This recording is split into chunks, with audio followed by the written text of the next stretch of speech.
Со напуштање на дебатата уште пред нејзиниот почеток, представниците на Македонската медиумска асоциација покажаа револт поради тоа што според нив ЗНМ не е организацијата која треба да стои за дискусијата за тоа дали треба да има владини кампањи на националните телевизии.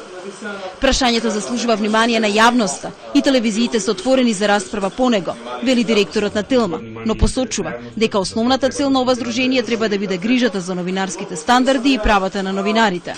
За да го представам ова сликовито, зашто сметаме дека Сдруженијето на новинарите нема апсолутно никаков легитимитет да организира дебати на оваа тема, тоа е како Сдруженијето на трактористи да организира дебата за тоа како се делат владините субвенции во земјоделието.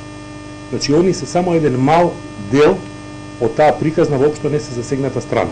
На дебатата беше министерот Иво Ивановски, кој најави времено стопирање на комерцијалните владини реклами. Владата на Република Македонија, како гест на добра волја, донесе одлука времено да се постави мораториум на сите комерцијални промоции.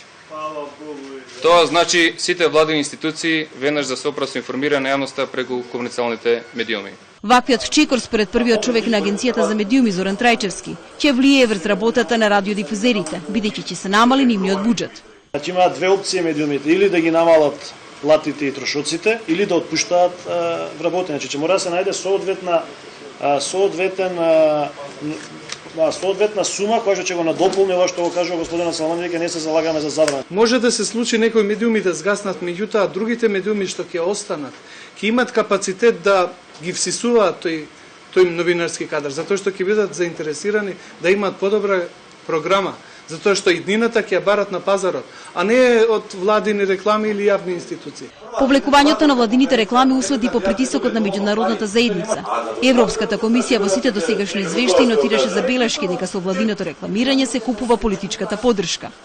Ова прашање и во извештајот на Прибе. Според неговите препораки, владиното рекламирање треба строго да се регулира.